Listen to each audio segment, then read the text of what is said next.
వాయువ్య బంగాళాఖాతంలో అల్పపీడనం కొనసాగుతుంది. రానున్న రోజుల్లో మరింత బలపడి ఒడిశా దగ్గర తీరం దాటే అవకాశం ఉంది. దీంతో ఈశాన్య తెలంగాణపై అల్పపీడన ప్రభావం పడనుంది. తెలంగాణలోని పలు జిల్లాల్లో ఈదురుగాలులతో కూడిన అతి భారీ వర్షాలు కురిసే అవకాశం ఉందని వాతావరణ శాఖ అధికారులు హెచ్చరిస్తున్నారు. ఆదిలాబాద్, భద్రాద్రి కొత్తగూడెం, జగిత్యాల, కొమరంభీం, భూపాలపల్లి, కరీంనగర్ జిల్లాల్లో భారీ వర్షాలు కురవనున్నాయి. ఇక మహబూబాబాద్, మంచిర్యాల, ములుగు, నిర్మల్, నిజామాబాద్, పెద్దపల్లి, సిరిసిల్ల జిల్లాల్లో భారీ నుంచి అతి భారీ వర్షాలు కురిసే ఛాన్స్ ఉంది. దీంతో ప్రజలు అప్రమత్తంగా ఉండాలని అధికారులు హెచ్చరిస్తున్నారు.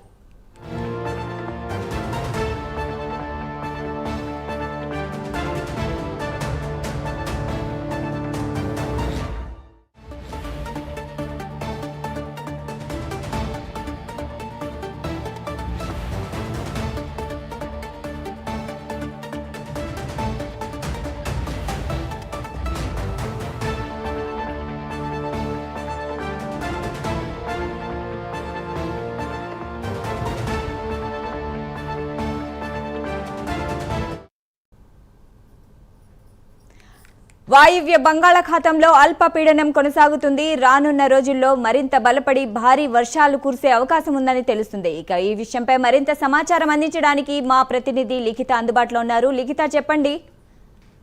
రైట్ షాయిదా, ఇప్పటికే వాయుగుండంలోని అల్పపీడన ప్రభావం వలన తెలంగాణ రాష్ట్ర వ్యాప్తంగా కూడా పలు జిల్లాల్లో దాదాపుగా 40 కిలోమీటర్ల వేగంతోనైతే ఈ యొక్క ఈదురుగాలులు ఉండే అవకాశం ఉంది. అంతేకాకుండా భారీ నుండి అతి భారీ వర్షాలు కూడా కురిసే అవకాశాలు ఉన్నట్లుగానైతే ఇప్పటికే వాతావరణ శాఖ అధికారులు హెచ్చరిస్తున్న పరిస్థితి కనిపిస్తుంది.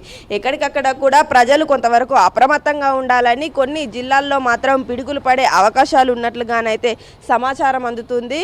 అవసరం ఉంటేనే బయటకు రావాలి, లేదంటే కాస్త ఇంట్లోనే ఉండండి అంటూ కూడా చెప్తున్న పరిస్థితి కనిపిస్తుంది. ఇప్పటికే నిమజ్జనాల సందడి అనేది అయితే మొదలైంది.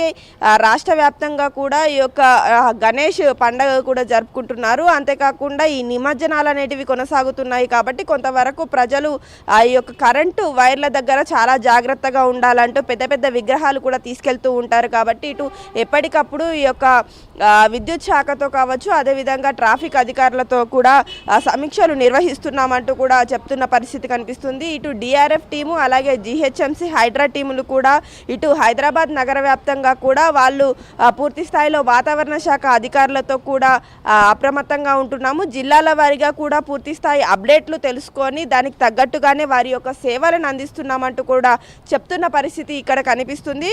ఇక రాష్ట్ర వ్యాప్తంగా ప్రజలు ఈ యొక్క అటు కరీంనగర్ కావచ్చు, ఇటు కొమరంభీం జిల్లా, ఆదిలాబాదు ఈ ప్రాంతాల్లో మాత్రం కొంతవరకు జాగ్రత్తగా ఉండాలి. ఇప్పటికే ఈ యొక్క వర్షాల దాటికి చెరువులు, కుంటలు చాలా వరకు నిండి పొంగి పొరలుతున్న పరిస్థితి కనిపిస్తుంది. కాబట్టి ఈ పరిస్థితుల్లో ఈ యొక్క దూర ప్రయాణాలు పెట్టుకునే వాళ్ళు కొంతవరకు జాగ్రత్తగా ఉండాలంటూ కూడా కోరుతున్న పరిస్థితి కనిపిస్తుంది.